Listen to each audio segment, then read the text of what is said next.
Recently in the pop culture world, there has been drama between J.K. Rowling, the author of the Harry Potter books, and Emma Watson, who portrayed Hermione in the movies. After Watson did an interview and got asked what she thinks about J.K. Rowling, given their past back and forths online. Emma has been openly pro-trans and supporting of the trans movement, while J.K. Rowling has been openly and adamantly against it, which has of course caused clashes in the past. But Emma gave a response in this interview saying that she still values her time and experiences with Jo, and that these two things can still coexist. This caused a massive uproar of criticism online, with people saying that you should never forgive bigots, or that maybe Emma is trying to walk back her views on transgenderism now that she's gotten older. But J.K. Rowling wrote a long tweet online in response to these clips going viral, exposing some unknown personal history between herself and Emma, and saying that due to Emma's privilege in life that she would never experience what the average woman does in terms of trans issues. Welcome to the internet versus Emma Watson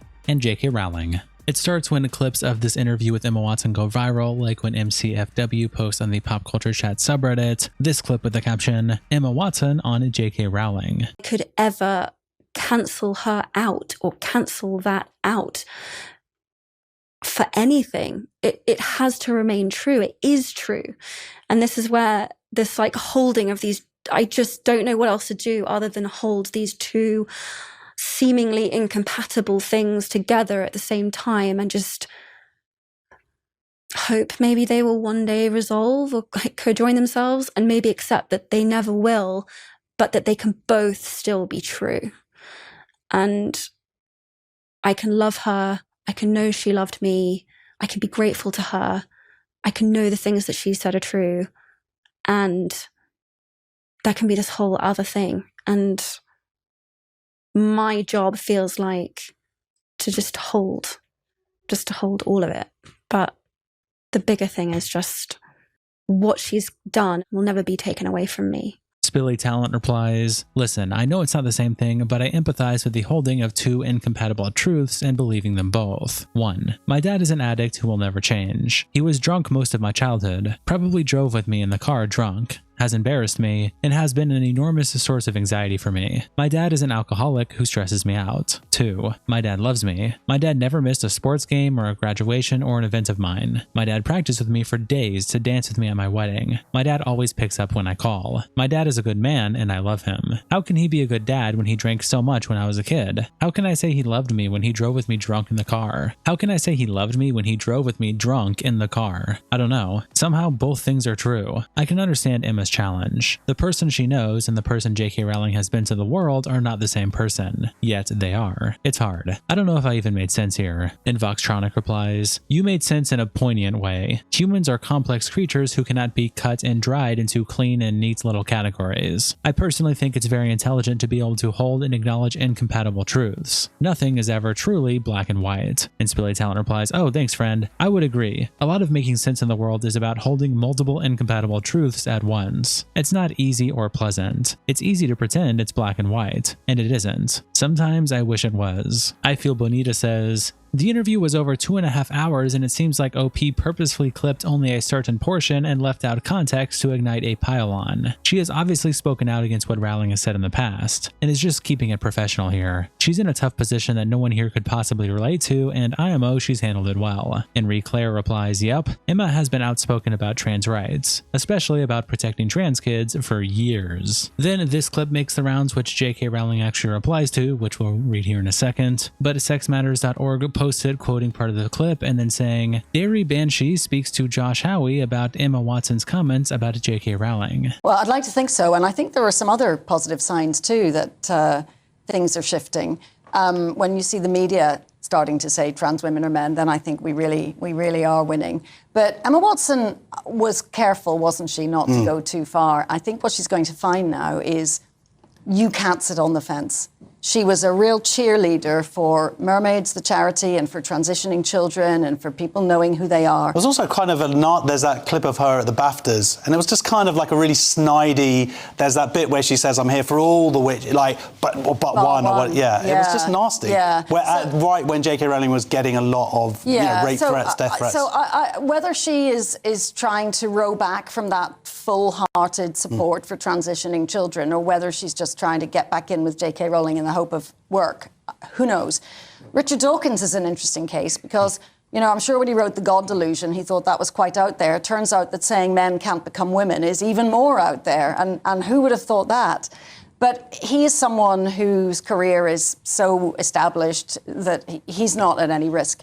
The real win is when ordinary people can say those things. And I don't think we're quite there yet. J.K. Rowling then quote tweets this clip by saying, "I'm seeing quite a bit of comment about this, so I want to make a couple of points. I'm not owed eternal agreement from any actor who once played a character I created. The idea is as ludicrous as me checking with a boss I had when I was 21 for what opinions I should hold these days. Emma Watson and her co-stars have every right to embrace gender identity ideology. Such beliefs are legally protected, and I wouldn't want to see any of them threatened with loss of work or violence or death because of them. However, Emma and Dan in particular have both made it clear over the last few years that they think our former professional association gives them a particular right, nay obligation, to critique me and my views in public. Years after they finished acting in Potter, they continued to assume the role of de facto spokespeople for the world I created. When you've known people since they were 10 years old, it's hard to shake a certain protectiveness. Until quite recently, I hadn't managed to throw off the memory of children who needed to be gently coaxed through their dialogue in a big, scary film studio. For the past few years, I've repeatedly declined invitations from journalists to comment on Emma specifically, most notably on the witch trials of J.K. Rowling. Ironically, I told the producers that I didn't want her to be hounded as the result of anything I said. The television presenter in the attached clip highlights Emma's all witches speech, and in truth, that was a turning point for me. But it had a postscript that hurt far more than the speech itself. Emma asked someone to pass on a handwritten note from her to me, which contained the single sentence, "I'm so sorry for what you're going through.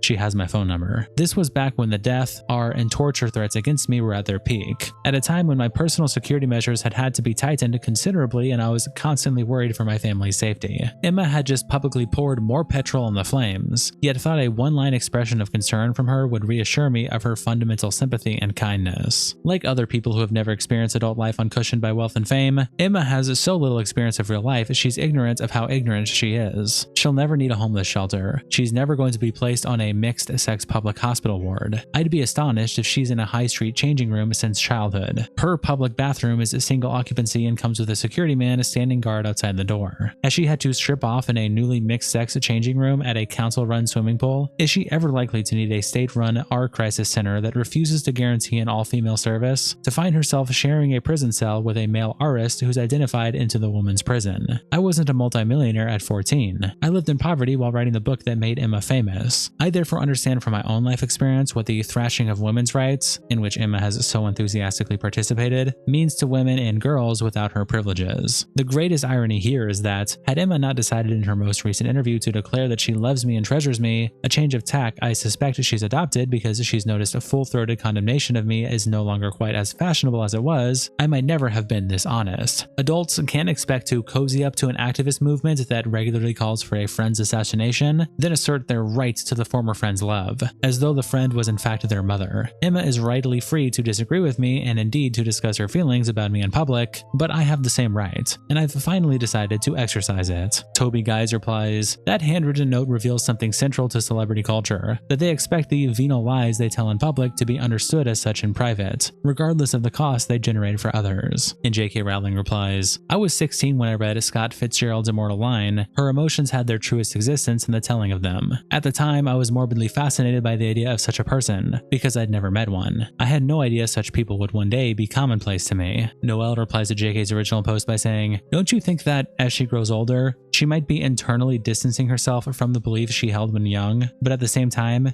she fears facing the kind of threat you have to endure if she publicly states that she regrets what she said about you in the past?" And JK Rowling says, "She could have contacted me privately at any time to say her views had changed, if they have. I'd have been entirely supportive. What she's chosen to do is yet another bit of public brand repositioning, without talking to me, but using me for her purpose. It's getting old." Goebbels Dan replies to JK's original post quoting this section saying, "I wasn't a multimillionaire at 14. I lived in poverty while writing the book that made Emma famous." And says, 911, "I'd like to report a murder." Jack Montgomery replies to JK Rowling's post by saying, "Watson and Radcliffe are 35 and 36. It's understandable they might have been carried along with Hollywood orthodoxy and worried about being cancelled in their younger years, but now, when they're both nearer 40 than 30, JK is right to treat them like what they are. spoiled adults. Tiffany says to Rowling, all the real witches have your back no matter what you decide to do, but I can only speak for myself when I say how relieved I am you held her to account, rather than accepting an ill-forged and unearned peace offering from a torchbearer of a failed, poorly dressed lynch mob.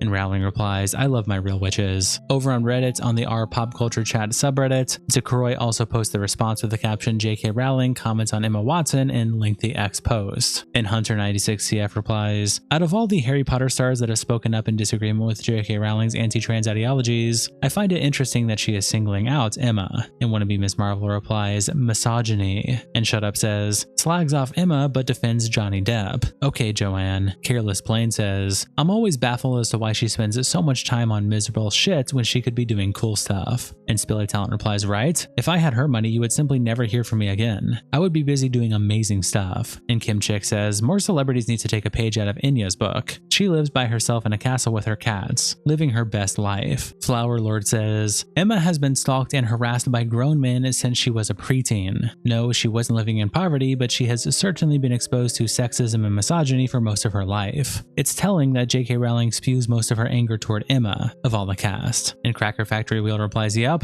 I'm pretty sure there were several websites counting down to her 18th birthday too. And Sinalgo says, they started taking up the skirt pictures exactly on her 18th birthday the moment she stepped outside for her birthday dinner. Acceptable Rule replies to the post by quoting part of J.K. Rowling's post saying, however, Emma and Dan in particular have both made it clear over the last few years that they think our former professional association gives them a particular right, nay obligation, to critique me and my views in public, and says, they do have a right to critique you, as do the rest of us, you bigoted clown. And Miserable Court replies, also, they are being asked for comment. I'm sure they'd rather not do this public balancing act of trying to remain respectful to her while acknowledging how hateful and damaging her comments are. They clearly don't want to have to critique her like this, but she keeps making an ass of herself. Safe Bodybuilder also posts the comments on the FOMWA subreddit, and TTN replies with this gif saying, shut up. And Leisha replies, for some stupid reason I decided to read the entire post, and then seeing this gif abruptly right after was so perfect. Curious Ostrich says, I have no doubt Emma Watson would gladly never speak of Rowling ever again, but of course she's going to be asked about her. I thought she gave Rowling way more grace than she deserved in that last interview.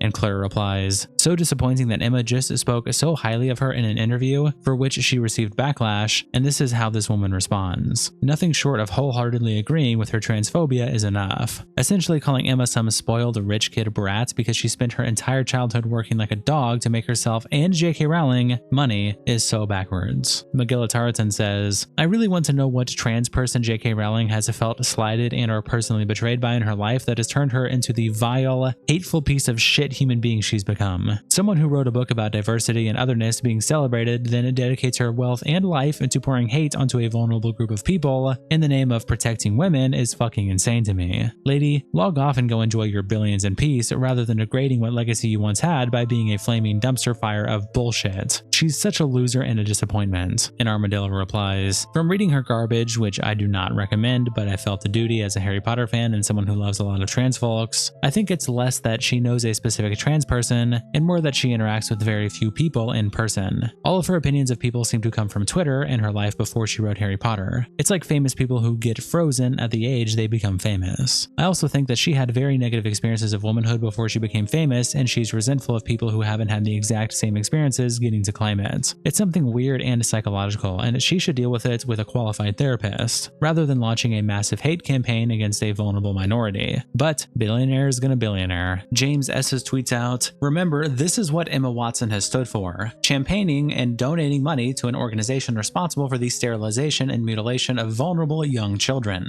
And now she thinks we can all just forget and move on. Never. It's a post from Emma Watson in 2018 where she's wearing a shirt that says trans rights are human rights, and another post from 2020 where she says, I donate to Mermaids, Gender, and Mama Cash. If you can, perhaps you'll feel inclined to do the same. Jess Did It tweets out this screenshot of an old J.K. Rowling tweet from March of this year, where in the screenshot, Wolf of X asks, what actor/actress instantly ruins a movie for you? And J.K. quote tweets it saying, 3 guesses. Sorry, but that was irresistible. And Jess Did It captions the post, only J.K. Rowling could manage to turn a simple, kind-hearted note from a much younger friend into a form of vicious victimization. She really is an imaginary imaginative storyteller. Easy to tell which woman has spiteful intentions though. I didn't catch Emma Watson sniggering at JK on X. Variety also tweets out the whole interaction between JK Rowling and Emma Watson, quoting JK Rowling's tweet, and Ash quote tweets it by saying, "The idea that Emma Watson, who had paparazzi lie on the ground trying to take photos of her skirt within moments of her turning 18, has never had to worry about sexual violence is an absolute joke." Of course, it was cis men doing that, so Joanne doesn't care. Hazel Appleyard tweets out this screenshot from Blue Sky with the caption, "Oh dear, Emma Watson, you bet on the wrong horse, didn't you?" And it's Amy saying on Blue Sky, "Very bad take from Emma Watson. She is showing that she is no ally. She used trans rights to boost her career. Now she's abandoning us when we need her. She needs to apologize or face consequences. See why you don't sympathize with bigots. Now you got your shit aired out. Hashtag fraudwatch." And High Level replies, "Are you retarded? Sending someone a note about you feeling sympathy while then simultaneously publicly shit-talking them is obviously not real sympathy, you socially inept morons." Jen E. Penny quotes Variety by saying, "This is what happens when you don't know how to stand 10 toes down on something. Not only is she dragging you, she airing you out for being fake too." Scott Matthew Mann tweets out, "J.K. Rowling's behavior towards Emma Watson further indicates that she's a venomous, spiteful, egotistical bully who will quite happily turn her hordes of simple-minded fans into anyone who dares express independent thought." And Tommy Pickles replies, "Nah, people are just sick and tired of other people pretending to be other genders and enabling mental illness. That's all this is. Sorry truth hurts, you pansy." And Scott replies, "I'm going to side with everyone who's ever met you and regard what you say as being absolutely worthless. Bye bye vacuous halfwit." Shout out to our tier 3 members, internet representatives Akiko, Salsal, Dakota's Bandito, and Captain Crash Out. Thank you guys so much for the support, and I'll see you on the next episode.